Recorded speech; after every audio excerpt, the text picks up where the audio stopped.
皆さんこんにちは。すずかです。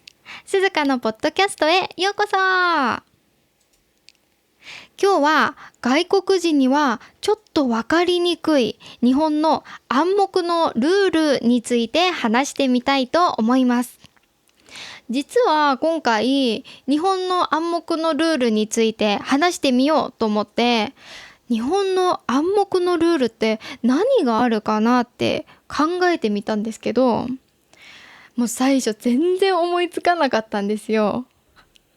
でも多分これ日本人の私にとっては普通すぎるんですよね。普段これは日本の暗黙のルールだからこうしようなんて考えながら生活しているわけじゃないので、でも一つずつ自分の行動を考えてみたらめちゃくちゃありました。電車に乗るとき、お店に行ったとき、人の家に遊びに行ったとき、ご飯食べるときなどなど、誰かに毎回これはこうしてくださいって言われているわけではないのに、なんとなくこうした方がいいよねとか、これはしない方がいいよねって思っていることがあります。今日はそんな日本の日常にある暗黙のルールについて、私自身のエピソードも一緒に話しながら紹介してみたいと思います。ちなみに暗黙というのは言葉でははっきり言わないというような意味です。なので暗黙のルールははっきり書かれているわけではないルールだけど、なんとなくみんなは分かってるよねみたいなルールですね。もちろん今日話すことが日本人全員に当てはまるわけではありません。地域や人によって違うこともあります。なので今日は日本人の私はこういうところを無意識に気にしていますという一つの例として聞いてください。日本に旅行に来たことがある人なら、もしかしたらすでに気づいたこともあるかもしれません。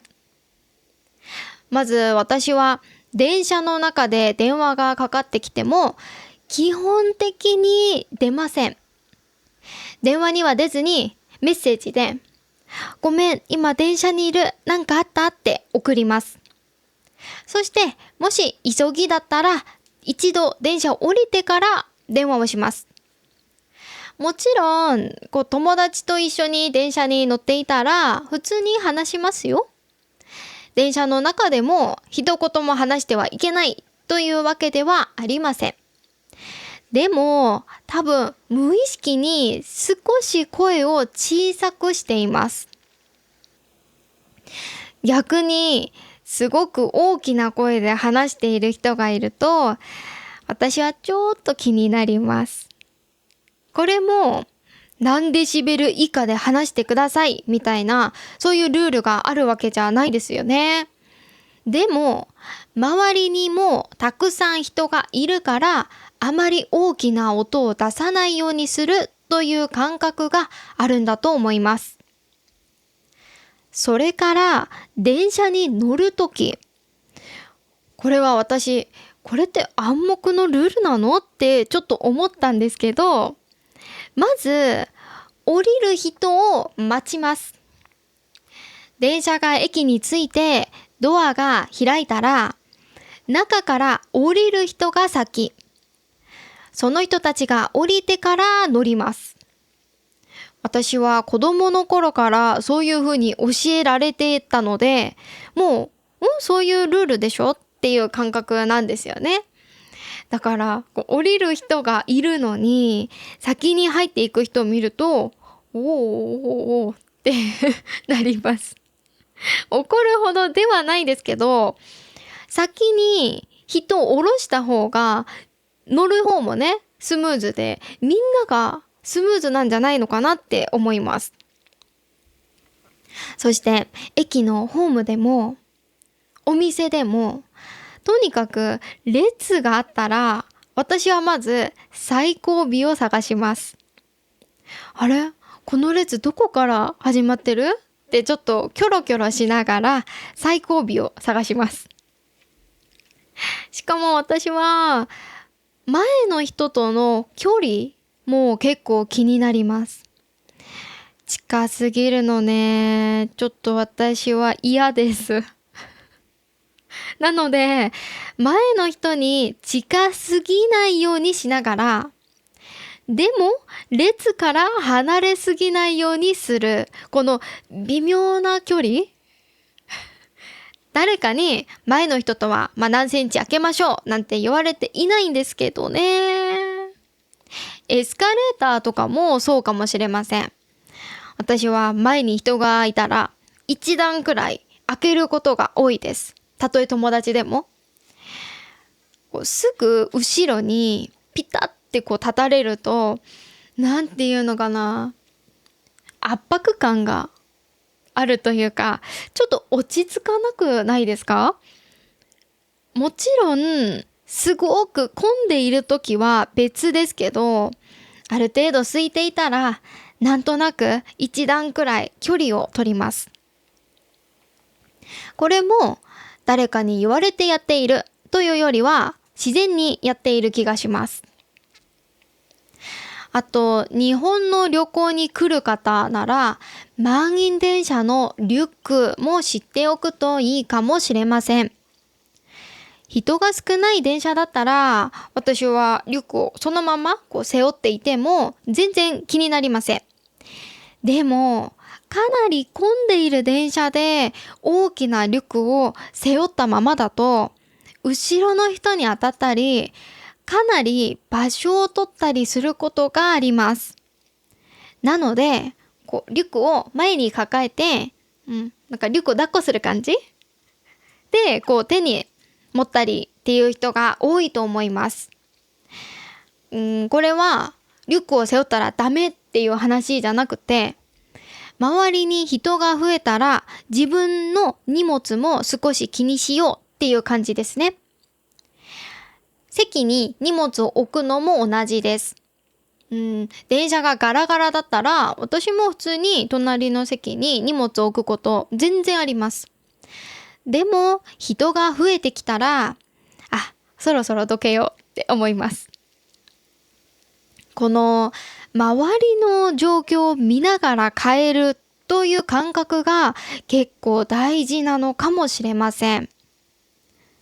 そして静かな場所でスマホの音が鳴るとめちゃくちゃ焦りませんか？私一回忘れられないことがあって、学生の頃塾に通っていたんですけど、その塾でクラスを決めるためのすごく大事なレベル分けの試験があったんですよ。で、私の中では本当に大切な試験でした。で、もちろん試験なので教室はめちゃくちゃ静かです。みんな真剣に問題を解いています。私も携帯の電源はちゃんと切ったつもりでいました。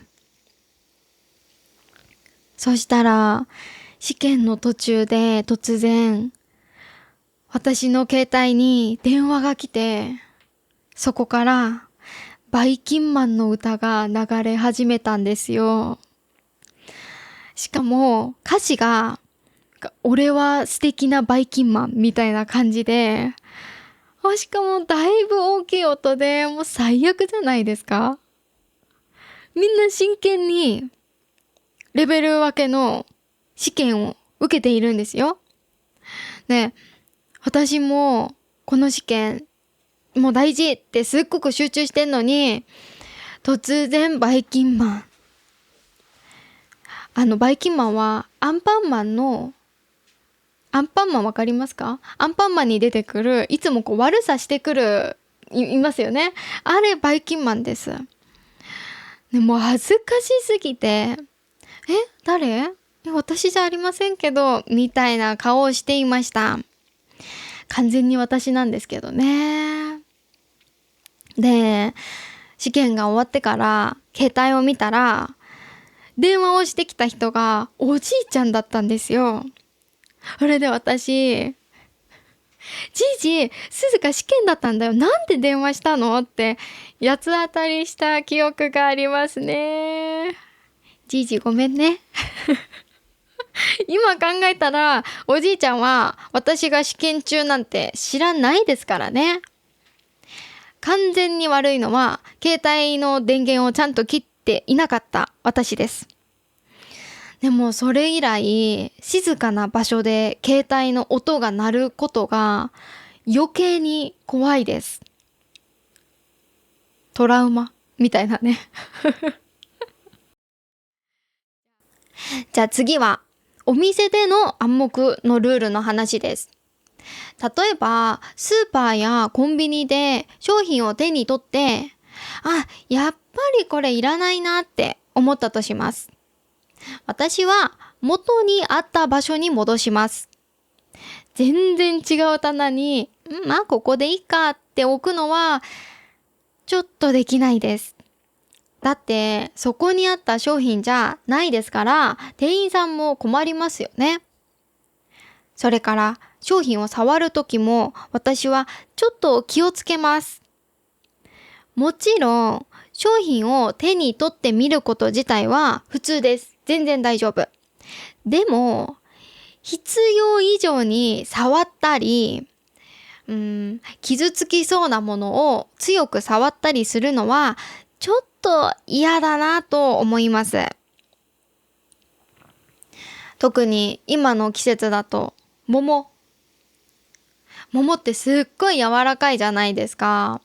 それをグッグって押してまだ硬いなって確認するだけ確認して戻すのはやめてって思います。後からねその桃を買う人がいるかもしれないし、まだ自分の商品じゃないのでなるべく綺麗な状態で扱った方がいいんじゃないのかなっていう感覚があります。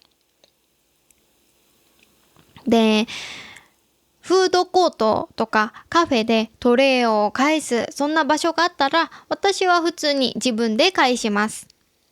ゴミもゴミ箱がなかったら持って帰ります。これ私は普通すぎて今回ねこの暗黙のルールを取るまで全く何にも考えていなかったんですけど、私普段3時間以上出かけるときはもしかしたらゴミ箱がないかもしれないと思ってビニール袋を持っていくことが多いです。飲み物とかもうお菓子、ちょっとしたゴミが出たらそのビニール袋に入れて家に持って帰って捨てます。こうやって改めて話すと私はゴミが出ることまで考えて出かけてるんだなって思いますけどね。でもゴミ箱がなかったらじゃあ持って帰ろうっていうのが私にとってはかなり普通の感覚です。でね、今回いろいろ考えてみて人の家って見えないルール多くないっていうのを思いました。まず人の家に入るとき、私はお邪魔しますって言います。言わずに入るとちょっと変な感じがします。ただめっちゃくちゃ仲のいい友達の家だったらただいまって入ることもあります。もう自分の家みたいにね。でも基本はお邪魔しますですね。そして靴。私は自分の家ではそんなに綺麗に揃えません。もう普通に脱ぎます。でも人の家だったらしっかり靴を揃えます。なんでなんでしょうね。自分の家ならいいけど人の家ではちゃんとする。これは日本人あるあるなのかな、それとも私だけかな。人の家に上がるときってなんとなく綺麗に使おうとか失礼がないようにしようっていう意識が強くなるんですね。あと人の家に上がるときって靴下もちょっと気になります。私は人の家に素足のまま上がるのはちょっと気になります。なんとなく人の家の床に直接裸足で上がるのは少し失礼かなっていう感覚があります。まあもちろんね、これも全然気にしない人もいると思うんですけどね。で、靴下を履いていたとしても、もし穴が開いていたら、私めちゃくちゃ恥ずかしいですから、人の家にいてね、靴を脱いだ瞬間に穴が開いてたら終わりですね。だから人の家に行く予定がある日は靴下もちょっと気にします。そして人の家で冷蔵庫、私は親友の家でも勝手には開けないです。冷蔵庫開けてもいいって一声かけます。すごく仲がいい人でもです。私が妹の家に行くってなっても、ちょっと冷蔵庫開けてもいいとか、冷蔵庫開けるよって一声かけると思います。なんというか、勝手に開けていいものではないっていう感覚があります。ね、なんか、いくら親友だからって言って何も言わずに、ガチャッとこう、冷蔵庫を開けるのは、私はちょっとできないです。あとほら、好きなとこ座ってとかね、言われても、本当に好きなところに勝手に座りますか？どうですか？私はちょっと相手を見ます。なんかここでいい？みたいな感じでね。好きなところ座ってって言われてるんだから、本当にね、好きなところでいいと思うんですけど、でもなんとなく確認する。まあこれも、まあルールというより、ちょっと空気を読んでいる感じなのかな？ね。そして人の家に遊びに行くとき、私は基本的に何かちょっとね、持っていくことが多いです。お菓子とか飲み物とか、高いものじゃなくても、これ一緒に食べようくらいのものですね。もちろん相手との関係やどんな集まりなのかにもよりますが、人の家に招いてもらうなら何か持っていこうかなとは思います。あと、プレゼントをもらったとき、私は開けていいって聞くことがあります。子供の時、お年玉をね、もらって、その場ですぐ開けたら、もうすっごい怒られた記憶があって、くれた人の前で中身確認しないみたいな感じでね。なので今でもプレゼントとかもらうと、開けていいってこう一回聞きたくなります。もちろんね、時と場合によってその場で開けて、ありがとうってすることも普通にあるんですけど、やっぱり子供の頃に怒られた時の記憶って結構強いんですよね。ちょっと次はご飯を食べる時の話をしていきたいですけど、これもね、絶対のルールではないけど、なんとなく気にすることがあります。例えば、友達4人でレストランに行って、私の料理だけ先に来た。でも、他の3人の料理がまだ来ていない。私はちょっと待ちます。もちろん料理によってはね、冷めちゃうものもあるので、いいよいいよ先食べてって言われたら、いいの？じゃあすいません。じゃあ先食べるね。ごめんねってなります。なぜかすみませんが出る。ね。別に悪いことしてないんですけどね。私昔、飲食店でアルバイトしていたことがあるんですけど、私が働いていたお店でも、一緒に来たお客さんの料理があまりにもバラバラにならないように、ある程度タイミングを合わせて料理を出すことがありました。まあもちろん、料理の種類とかね、あとはお店にもよりますけどね。でも、一人だけもう食べ終わってるのに、もう一人はまだ料理が来てないみたいになると、ちょっとね、気まずいじゃないですかね。だから食べる側だけじゃなくて、出す側も少し気にしていることがあります。そして、最後の一個問題。どうですか？これありませんか？大きいお皿のね、大皿の料理をみんなで食べていて、例えばそれが唐揚げだったら、最後に唐揚げが1個残る。誰も取らない。みんな本当は食べたいかもしれないのに、食べなよ食べなよ。いい、食べてとかね。ずっと譲り合うっていうの。私はね、最後の1個、自分から取れないですね。誰かに、鈴鹿食べてよって言われたら、じゃあって言いながら食べますね。これも面白いですよね。誰も大皿料理の最後の1個を食べてはいけませんなんて言ってないんですけどね。なんとなく取らないんでしょうね。こういうのは暗黙のルールというより空気を読むに近いのかなと思います。空気を読むっていうのはその場の雰囲気とか、周りの人の気持ちっていうのを考えてどうするか判断することです。例えば電車で降りる人を先に待つのはマナーとかルールに近いですね。でも最後の1個をすぐ取らないっていうのはかなり空気だと思います。ちなみに韓国でも最後の1個が残っているのを見たことが何回かあって、ここは同じなんだなって思いました。皆さんの国ではどうですか？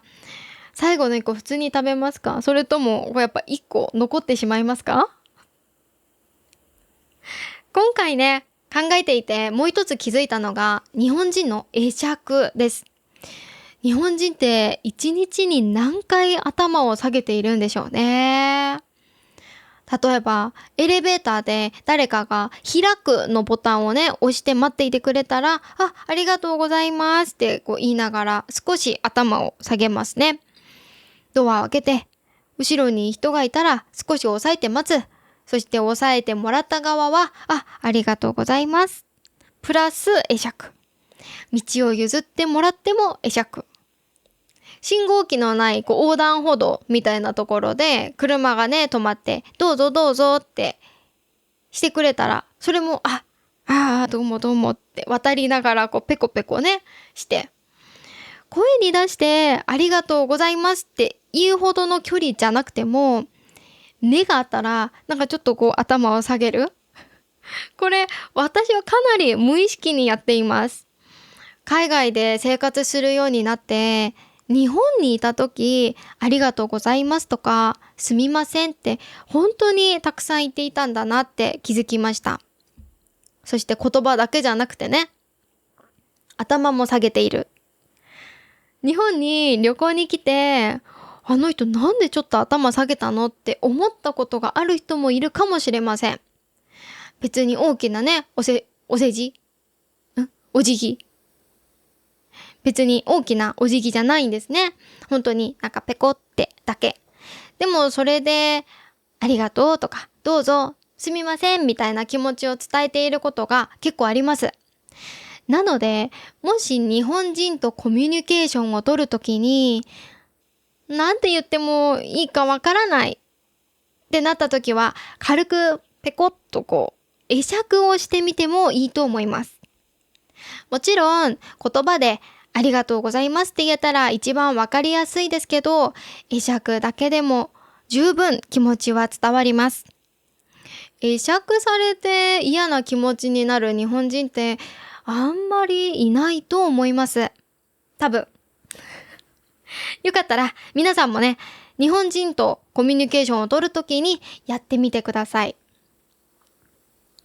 そして他にもね、本当に小さいことなんですけど、雨の日に濡れた傘が周りの人に当たらないようにしたり、人がいる場所で傘を横向きに持たないようにしたり、私はこういうところも結構気にします。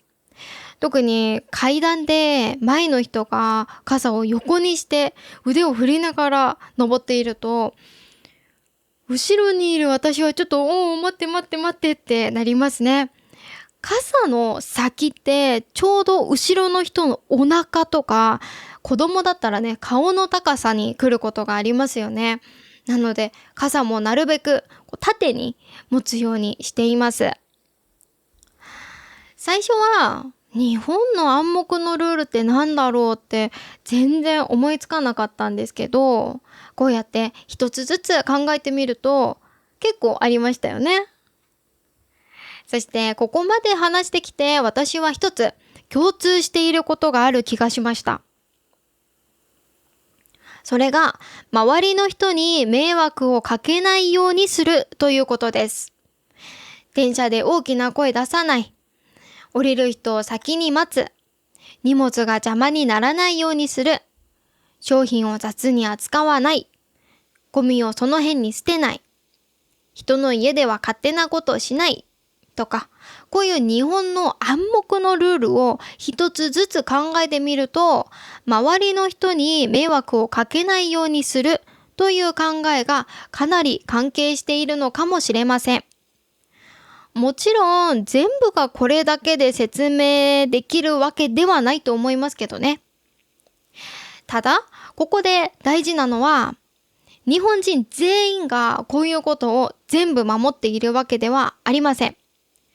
もちろん日本人でも電車で大きな声で話す人いますし、列に割り込む人もいるし、マナーあんまり気にしない人もいます。私だって知らないうちに何かやってしまっているかもしれません。なので、日本に来る前に、このルールを全部暗記しなきゃって思わなくて大丈夫です。そんなの大変すぎます。ね。もし日本に来て、これどうしたらいいんだろうって思ったら、私はちょっと周りを見てみるっていうのが一番わかりやすいと思います。みんな列を作っていたら一緒に並ぶ。みんなが電車から降りる人待っていたらちょっと少し待ってみる。みんなが静かにしていたら少し声を小さくする。ね。そうすると、ここではこうするんだなってわかることが結構あると思います。そして知らなくて一回間違えたからといってそんなに気にしなくて大丈夫です。外国から来た人が日本のルールを全部知っているなんて無理ですよね。日本人だって海外に行ったら知らないルールがいっぱいあります。一回経験して、そうなんだって知ればいいと思います。さて皆さんはどうですか？今日紹介した中で、これ日本では気にするんだって思ったものはありましたか？逆に、これ私の国でも普通ですっていうものもたくさんあったと思います。